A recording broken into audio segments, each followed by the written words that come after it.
दोस्तों नमस्कार। जवाहर नवोदय विद्यालय प्रवेश परीक्षा 2025 अभी 18 जनवरी को संपन्न हुआ है। इस बार हिंदी के अनुच्छेद से संबंधित जो प्रश्न आते हैं इसने बच्चों को काफ़ी उलझाया है। तो चलिए आज हम जवाहर नवोदय विद्यालय प्रवेश परीक्षा 2018 में जो हिंदी के अनुच्छेद आए थे उसकी व्याख्या सहित सॉल्यूशन जानेंगे और जानेंगे कि किन प्रश्नों का उत्तर कौन सा होना था और क्यों होना था। क्लियर? तो चलिए, अगर आप लोग मेरे चैनल में नए होंगे तो सबसे पहले तो सब्सक्राइब कर लीजिए और वीडियो अच्छा लगे तो लाइक करना बिल्कुल मत भूलना। आपके आसपास आने वाले समय में कोई ऑनलाइन जवाहर नवोदय विद्यालय प्रवेश परीक्षा की तैयारी करना चाहते हैं तो स्क्रीन पर दिए गए नंबर पर संपर्क कर सकते हैं। ठीक है, तो चलिए आज का यह क्लास शुरू करते हैं। सबसे पहले पढ़ते हैं यह अनुच्छेद। देखो अनुच्छेद क्या लिखा है। रोबोट एक विशेष यंत्र होता है। यह कंप्यूटर से प्राप्त निर्देशों के अनुसार चलता है और काम करता है। यह यंत्र होने के कारण यह न गलतियां करता है न थकता है। यह कभी शिकायत नहीं करता। रोबोट हमारे चारों ओर हैं। कुछ रोबोट चीज़ें बनाने में प्रयुक्त होते हैं। उदाहरण स्वरूप रोबोट कारें बनाने में सहायता कर सकते हैं। कुछ रोबोट खतरनाक स्थानों के अन्वेषण में प्रयुक्त होते हैं, जैसे ज्वालामुखी। कुछ रोबोट घरों की साफ सफाई में सहायता करते हैं। कुछ रोबोट शब्दों को भी पहचान सकते हैं। वे टेलीफोन कॉल का उत्तर देने में सहायता कर सकते हैं। कुछ रोबोट मानव जैसे दिखते हैं। कुछ रोबोट अधिकांश रोबोट मशीनों जैसे ही दिखाई देते हैं। चलिए जानते हैं। पहला प्रश्न दिया था थका का समानार्थी शब्द है। अब थकना आप लोग जान रहे हैं, ठीक है, तो ध्यान से ये चारों ऑप्शन पढ़ना था। पहले देखो क्या लिखा है, अन्वेषण। अन्वेषण माने होता है आविष्कार करना, और थकना और आविष्कार करना का तो कोई संबंध नहीं है। अगला देखें, ये सी ऑप्शन को देखो, लिखा है निर्वात। निर्वात किसे कहा जाता है, जहां पर वात यानी हवा ना हो। ठीक, निर्वात का मतलब होता है जहां पर हवा ना हो उस जगह को कहते हैं निर्वात। तो निर्वात जगह और थका होने का संबंध भी नहीं है। खतरनाक शब्द और थका होने का भी कोई संबंध नहीं है। तो तीनों थकने से संबंधित ही नहीं है। तो ये जो बी ऑप्शन है निढाल, इसका आप मायने जानते भी नहीं थे तो भी कह सकते हैं कि यही उत्तर होगा। क्यों? क्योंकि ये जो तीन शब्द हैं इनका थके होने से, यानी थका शब्द क्या है, एक प्रकार की क्रिया है, इससे कोई संबंध नहीं है इसका। तो इसका सही उत्तर होगा बच्चों ऑप्शन बी निढाल। हम कैसे सही उत्तर तक पहुँचे अभी मैं बताया हूँ। अब मेरा जितना भी हिंदी के अनुच्छेद से संबंधित वीडियो है मैं उसमें बार बार कहता हूँ कि चार ऑप्शन में से आपको लग रहा है कि तीन ऑप्शन ये जिस जो प्रश्न में पूछा जा रहा है उससे संबंधित नहीं है, और ये तीन ऑप्शन का अर्थ समझ रहे हो तो समझ जाओ ये चौथा इसका उत्तर होगा। क्लियर? चलो देखें अगला प्रश्न। रोबोट गलतियां नहीं करते क्योंकि वे क्या है, एक यंत्र है, मशीन है। ठीक है, क्या है, मशीन है। ये अनुच्छेद में लिखा हुआ है। देखो कहाँ पर लिखा हुआ है, यहाँ स्पष्ट देखो। एक यंत्र होने के कारण यह न गलतियां करता है न थकता है। यह कभी शिकायत नहीं करता। तो यंत्र होने के कारण वो गलती नहीं करता। ठीक है, तो सही उत्तर क्या हुआ, ऑप्शन ए। अनुच्छेद में दिया है तो उसको न अनुकूल करने वाली बात ही नहीं है, स्पष्ट रूप से लिखा है तो वही उत्तर होगा। ये देखें, अनुच्छेद के अनुसार निम्नलिखित में से किस कार्य के लिए रोबोट का उपयोग नहीं होता। तो अनुच्छेद पढ़ोगे आप तो कहीं पर ये नहीं लिखा है कि बच्चों को पढ़ाना ये काम भी रोबोट करता है, ऐसा नहीं लिखा है। घर की साफ सफाई लिखा है, टेलीफोन कॉल का उत्तर देना लिखा है, कारें बनाना लिखा है। आप अनुच्छेद में ध्यान से देखो, ठीक है, ध्यान से देखो तो यहाँ लिखा हुआ है। देखो रोबोट कुछ चीज़ें बनाती हैं, जैसे रोबोट कारें बनाती हैं। ये ऊपर से और क्या लिखा है यहाँ देखो, घर की साफ सफाई भी लिखा है, टेलीफोन वाला बात भी लिखा है, लिखा है ना, काल का उत्तर देना। तो ये 3 ऑप्शन में जो दिया है वो तो करता है, लेकिन बच्चों को पढ़ाने वाला काम अनुच्छेद में नहीं आया है, तो यही इसका उत्तर होगा। ठीक, अगला देखिए, निम्नलिखित शब्दों में से कौन सा शब्द खतरनाक का विपरीतार्थक है? विलोम शब्द कह रहा है, तो खतरनाक है तो कोई चीज जो सुरक्षित है भाई। ठीक, तो ये ऐसे भी जान सकते थे बिना अनुच्छेद को पढ़े। मैं हमेशा कहता हूं कि हिंदी के अनुच्छेद में जो प्रश्न आते हैं, कुछ प्रश्न ऐसे होते हैं जिनके लिए अनुच्छेद पढ़ने की जरूरत नहीं रहता, उन्हीं में से ये प्रश्न भी है। तो खतरनाक का विपरीतार्थक यानी विलोम शब्द क्या होगा? सुरक्षित। क्लियर? अन्वेषण माने तो खोज करना होता है ना भाई। थका हुआ, तो खतरनाक का उल्टा थका हुआ थोड़ी होगा, पहचानना भी अलग है। तो कोई चीज खतरनाक होता है तो कोई सुरक्षित होता है, तो खतरनाक का विलोम सुरक्षित। अगला देखिए, रोबोट के बारे में निम्नलिखित में से कौन सा कथन सही नहीं है कहा है? तो अधिकांश रोबोट मानव जैसे दिखाई देते हैं, ये सही नहीं है। क्यों? क्योंकि इसमें स्पष्ट रूप से लिखा है भाई, देखो लास्ट में क्या लिखा है, कुछ रोबोट मानव जैसे दिखाई देते हैं लिखा है। प्रश्न में लिखा है अधिकांश, तो कुछ माने थोड़े से को बोलते हैं, अब अधिकांश माने ज्यादातर, तो अधिकांश रोबोट मशीनों जैसे दिखाई देते हैं लिखा है। अब प्रश्न उसमें ऑप्शन में क्या दे दिया है? अधिकांश रोबोट मानव जैसे, तो जबकि अधिकांश रोबोट मशीनों जैसे दिखाई देते हैं। तो इस तरह यही ऑप्शन इसका क्या हो गया? सही नहीं है, गलत है कि अधिकांश रोबोट मानव जैसे नहीं, यंत्र जैसे दिखाई देते हैं, मशीनों जैसे। ठीक, तो ये इसका सही उत्तर है बच्चों। आशा है यह अनुच्छेद आप लोगों को समझ में आ गया होगा। अब देखते हैं हम अगला अनुच्छेद। ठीक है, दूसरा अनुच्छेद पढ़ते हैं। चलो, सुनहरा बाज अधिकतर अपने घने भूरे परों और सुनहरे पंखों के कारण सरलता से पहचाना जा सकता है। युवा पक्षियों में मादा नर के समान ही होती है। जब ये बाज बड़ा हो जाता है तो जवान हो जाता है, युवा हो जाता है, तो जो मादा है वो नर के समान ही होता है देखने में, किंतु प्रायः बड़ी होती है, यानी ज्यादातर बड़ी होती है। यह शानदार प्राणी उत्तरी गोलार्ध में खुले क्षेत्रों में अपना घर बनाता है। कैसे क्षेत्रों में? खुले क्षेत्रों में। यही चीज प्रश्न में पूछा है, और ये उत्तरी गोलार्ध वाला। वे पेड़ों पर या खड़ी चट्टानों की दीवारों पर अपना बड़ा घोंसला बनाते हैं, जिससे उन्हें घात लगाने के लिए अधिक स्थान मिल जाता है। सुनहरा बाज तीरने में दक्ष होता है, तीरने में दक्ष होता है। अपने पंखों के विस्तृत फैलाव और गर्म हवा की ऊपर उठती मात्रा की सहायता से इसे बड़ी देर तक तीरता हुआ देखना बड़ा सुंदर क्या है? दृश्य होता है। ऊपर उड़ती हवा इसके लिए महत्वपूर्ण होती है, क्योंकि वह सुनहरे बाज को विशाल ऊंचाइयों तक बिना पंख फड़काए उठा सकती है। चलिए प्रश्न उत्तर की ओर बढ़ते हैं। सुनहरा बाज अधिकतर क्या होता है, कहाँ पाया जाता है? खाली स्थान में, तो उत्तरी गोलार्ध में। मैंने अनुच्छेद पढ़ते समय भी उस पर छायांकित किया था। मादा सुनहरे बाज को खाली स्थान से पहचाना जा सकता है। देखो यहाँ ये भरमाने के लिए दिया है, अधिक घने रंग के परों की वजह से। सही उत्तर होगा बड़े आकार की वजह से। क्यों? मादा के बारे में बात कर रहे हैं ना, मादा। देखो यहाँ ध्यान दो, सुनहरा बाज अधिकतर अपने घने भूरे परों और सुनहरे पंखों के कारण सरलता से पहचाना जा सकता है। तो ये नर बाज के बारे में बात कर रहा है यहाँ पर। मादा जो बाज है उसके बारे में यहाँ लिखा है, देखो, युवा पक्षियों में मादा नर के समान ही होता है, नर के समान ही होता है, यानी उसके भी घने भूरे पर होते हैं, लेकिन ये दिखने में बड़ी होती है। तो दोनों सेम रहेंगे, नर और मादा, तो कैसे हम पहचानेंगे? दिखने में स्वयं सेम रहेगा, लेकिन वो आकार में बड़ा होता है। कौन? मादा।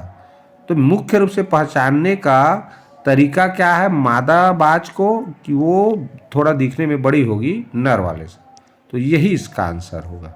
ठीक, तो ऑप्शन डी इसका सही उत्तर है। अगला देखें, घोंसला बनाने के लिए इस पक्षी को कैसा स्थान चाहिए? तो खुला स्थान चाहिए। अनुच्छेद में स्पष्ट रूप से लिखा हुआ है, देखो क्या लिखा है। यह शानदार प्राणी उत्तरी गोलार्ध में खुले क्षेत्रों में अपना घर बनाता है। कैसे क्षेत्रों में? खुला क्षेत्र, खुले क्षेत्र होना चाहिए। तो इसका सही उत्तर होगा खुला क्षेत्र। ठीक, वनस्पति रहित क्षेत्र यानी पेड़ पौधा नहीं होना चाहिए कह रहा है। विशाल ऊंचाइयां, ऐसा लिखा ही नहीं है। भवनों वाला खुला क्षेत्र, ऐसा भी नहीं लिखा है। ठीक, तो ऑप्शन ए इसका सही उत्तर है। शानदार के समान अर्थ वाले शब्द कौन से है? तो ये भव्य, ऑप्शन सी इसका सही उत्तर है। शानदार, भव्य बोलते हैं ना, तो ये इसका सही उत्तर है। स्वर्णिम यानी सोने जैसा, विनम्र यानी नम, विनयशीलता ऐसे बोलते हैं ना, सुशील, तो ये दोनों तो पर्यायवाची शब्द है। और स्वर्णिम का अर्थ होता है जो सोने रंग का हो, सोने जैसा दिखता हो। तो शानदार का अर्थ क्या होगा? भव्य हो गए। तीनों ऑप्शन हो ही नहीं सकता। क्लियर? निम्नलिखित शब्दों में से कौन सा शब्द विशाल का विलोम नहीं है कह रहा है? तो विस्तृत एक समानार्थी शब्द हो जाएगा विशाल का, लेकिन विलोम नहीं होगा। तो विलोम नहीं है भाई, ये तो समानार्थी है। तो यही इसका उत्तर होगा। छोटा, नन्हा, भारहीन, विशाल का विलोम शब्द हो गए सब। क्या होगा? विलोम शब्द। तो विलोम नहीं है कह रहा है, तो ये सब विलोम है। तो विलोम नहीं कौन है? ये। ठीक, तो यही इसका सही उत्तर होगा बच्चों। चलो देखें अनुच्छेद क्रमांक 3। पुस्तकें मानव प्रयत्नों के सर्वाधिक समय तक रहने वाले उत्पाद हैं। मंदिर खंडहरों के रूप में ढह जाते हैं। क्या हो जाते हैं? ढह जाते हैं, माने टूटकर बिखर जाते हैं। ठीक, चित्र और मूर्तियां क्षय हो जाती हैं, नष्ट हो जाती हैं, किंतु पुस्तकें जीवित रहती हैं। पुस्तकें महान विचारों को नष्ट नहीं होने देती। किनको? महान विचारों को। आज भी उतने ही ताजा हैं जितने तब थे जब लेखक के मन में थे। ये विचार मुद्रित पृष्ठों के माध्यम से बोलते हैं। ठीक है, समय का केवल इतना प्रभाव होता है कि यह चलन से बाहर के अनुचित उत्पादों को बाहर कर देता है। साहित्य में ऐसी कोई चीज अधिक जीवित नहीं रहती जो अच्छी न हो। अच्छी पुस्तकों ने जीवन के अनेक क्षेत्रों में मनुष्यों की सदा सहायता की है। इसमें आश्चर्य नहीं कि विश्व अपनी पुस्तकों की बड़ी सावधानी से रखता है। यानी इसमें आश्चर्य नहीं कि विश्व अपनी पुस्तकों को बड़ी सावधानी से रखता है, ये कह रहा है। प्रश्न देखें, मानव प्रयत्नों के सभी उत्पादों में पुस्तकें सबसे क्या है जी? उपयोगी कृतियां हैं। क्या है? उपयोगी कृतियां हैं, ये आएगा। ध्यान रखने वाली आ ही नहीं सकता। अनुचित तो वैसे भी नेगेटिव है। समय खर्च करने वाली, ये भी गलत है। ठीक भाई, पुस्तक उपयोगी कृतियां हैं यानी रचना है, मनुष्य के द्वारा बनाया हुआ एक वस्तु है कह सकते हैं। अगला देखें, अच्छी पुस्तकें समय के परीक्षण में बची रह सकी हैं क्योंकि उनमें महान विचार हैं। आगे जब मैं अनुच्छेद पढ़ रहा था तो इस पर हाईलाइट भी किया था और बताया था। ठीक है, तो अच्छी पुस्तकें समय के साथ परीक्षण में बची रह सकी हैं क्योंकि उनमें महान विचार है। इसलिए ऑप्शन बी इसका सही उत्तर होगा। ठीक, अगला देखें, निम्नलिखित में से कौन सा शब्द अनुचित का समानार्थी है? तो इसका अनुचित यानी अनुपयुक्त, जो सही नहीं है। तो जो उपयुक्त नहीं है उसको ही बोलते हैं अनुपयुक्त। तो इसका समानार्थी शब्द कौन सा हुआ? अनुपयुक्त। ठीक, बीमारी अनुचित का मतलब है क्या होता है जी? अनुचित का अगर विलोम कहता तो उचित होता, लेकिन समानार्थी बोला है, सेम टू सेम अर्थ वाला, समान अर्थ वाला। तो समान अर्थ क्या होगा? अनुचित माने जो सही नहीं है, जो उपयुक्त नहीं है। ठीक, तो ये इसका उत्तर होगा।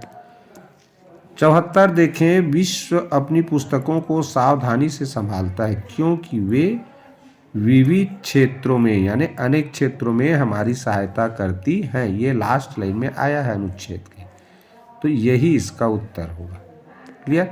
देखेंगे यहाँ लास्ट लाइन में, यहाँ पर देखिए कि सहायता करती हैं वाला, देखो यहाँ अच्छी पुस्तकों ने जीवन के अनेक क्षेत्रों में मनुष्य की सदा सहायता की है। अनेक क्षेत्रों के जगह में बस इसमें क्या लिखा है, विविध क्षेत्र।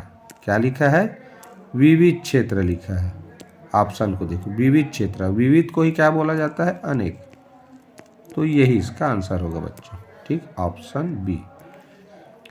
अनुच्छेद में ढहना शब्द का प्रयोग खाली स्थान के अर्थ में हुआ है। तो मान लो कोई घर है, अब वो घर को पोकलैंड से जेसीबी से गिरा देते हैं तो क्या होता है, बिखर जाता है, टुकड़े टुकड़े में ईंटा मसाला उसमें जो भी लगा है वो सब बिखर जाता है।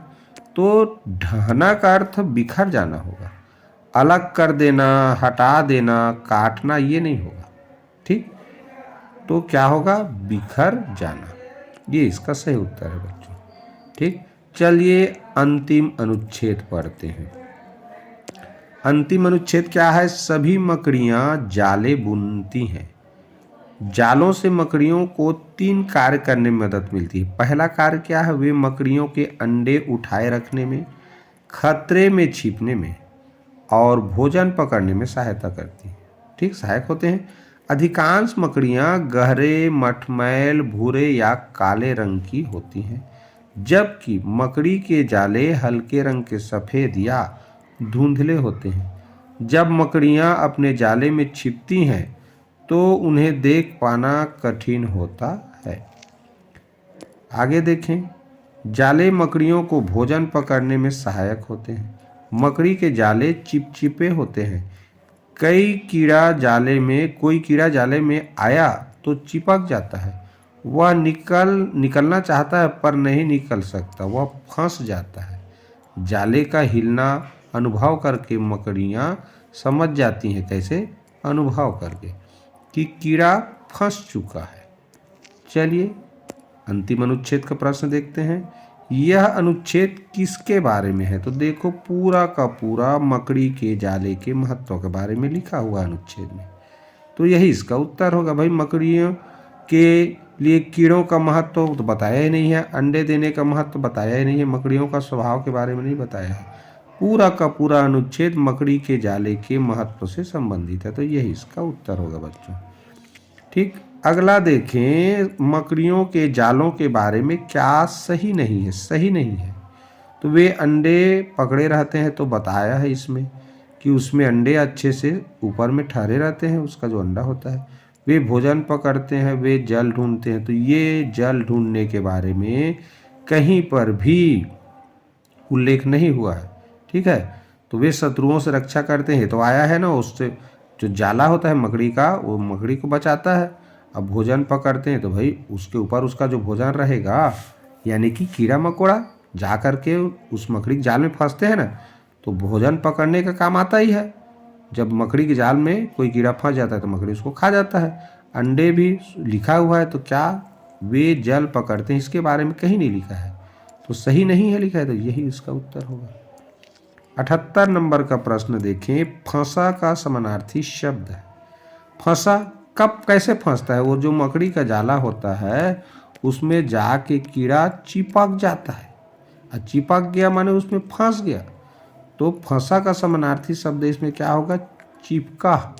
ठीक, कीड़ा क्या होता है, वो जाले में चिपक जाता है, उसी को फंस गया बोलते हैं। तो छिपा, भागा, खाया हो ही नहीं सकता भाई। फंसा तो समझते हो, जाल में जैसे मछली फंस जाता है तो उसमें छिपता थोड़ी है, भागता थोड़ी है, खाया थोड़ी, वो चिपक गया। तो मकड़ी के जाल में फंसना का अर्थ चिपका होगा। यही सही उत्तर है, 100% सही। अगला देखिए, मकड़ियाँ कैसे जान लेती हैं कि उनके जाल में कुछ फंस गया, वे अनुभव करती हैं। अनुच्छेद में बच्चों स्पष्ट लिखा है भाई, ये देखो, जाले का हिलना अनुभव करके मकड़ियाँ समझ जाती हैं कि कीड़ा फंस चुका है। तो यही इसका कंफर्म है, सही उत्तर है। अब ये प्रश्न अनुच्छेद के अंतिम वाक्य में प्रयुक्त अस्तित्व शब्द का भाव है। तो मेरे ख्याल से इसमें ये दोनों लग रहा है। एक तो देखो, अनुच्छेद के अंतिम शब्द में प्रयुक्त अस्तित्व शब्द का भाव कह रहा है, तो जीवित रहना भी हो सकता है, सुरक्षा भी हो सकता है। अब मैंने जब इस अनुच्छेद को पढ़ा अंतिम को, तो देखो यहाँ पर लिखा है भाई वो शब्द, क्या लिखा है जरा सुनना। सचमुच जाले मकड़ियों के अस्तित्व के लिए जरूरी है। तो ऊपर अगर हम पढ़ेंगे उसके कार्य के बारे में, मकड़ी के कार्य के बारे में, तो देखो क्या क्या चीज काम आता है। उसके अंडे को उठाए रखता है, खतरे में छिपने में मदद करता है, भोजन पकड़ने में सहायता करता है। तो कुल मिला के उसको जीने में मदद कर रहा है ना। भाई जीने के लिए क्या चाहिए, उसके आगे वंश होना चलना चाहिए, उसको बचना है तो बचा रहा है, भोजन पकड़ने का काम आ रहा है। तो जीने के लिए यही सब चीज़ तो चाहिए। तो जीने के लिए क्या कर रहा है, पूरा जो उसका जो अस्तित्व है वो काम आ रहा है। देखो तो यहाँ पर अगर देखें, प्रश्न को ध्यान से पढ़ो अगर, कि अंतिम वाक्य में अस्तित्व शब्द का भाव, तो अंतिम अगर वाक्य को पढ़ें तो क्या कर रहा है, सचमुच जाले मकड़ियों के अस्तित्व के लिए जरूरी है, यानी मकड़ियों के क्या सुरक्षा के लिए जरूरी है लग रहा है, और मकड़ियों के जीने के लिए भी जरूरी है। भाई मकड़ी का अगर जाला नहीं रहेगा तो जिएगा कैसे, तो जीने के लिए भी जरूरी है, तो जीने वाला भाव भी सही लग रहा है। अब देखो इसका सही उत्तर मेरे ख्याल से दोनों में से जीने के लिए भी हो सकता है और सुरक्षा के लिए भी हो सकता है, तो इसका उत्तर मैं कंफर्म नहीं कर सकता। ठीक, और नवोदय विद्यालय जो समिति है वो सही उत्तर बताएंगे। ठीक है, तो ये रहा बच्चों हिंदी से संबंधित 4 अनुच्छेद, जिसका अपना विवेकानुसार मैंने व्याख्या करने का प्रयास किया और जो सही उत्तर हो सकता है वो बताने का प्रयास किया। तो आप लोगों को इसकी व्याख्या और जो मैंने प्रश्न के उत्तर तक पहुंचने का तरीका बताया है कैसा लगा, प्लीज़ कमेंट करके ज़रूर बताइए। वीडियो को लाइक ज़रूर कर दीजिए और अगर मेरे चैनल में नए होंगे तो सब्सक्राइब जरूर कर लेंगे। ठीक है, तो नेक्स्ट वीडियो में फिर मिलेंगे, तब तक के लिए goodbye, have a nice day.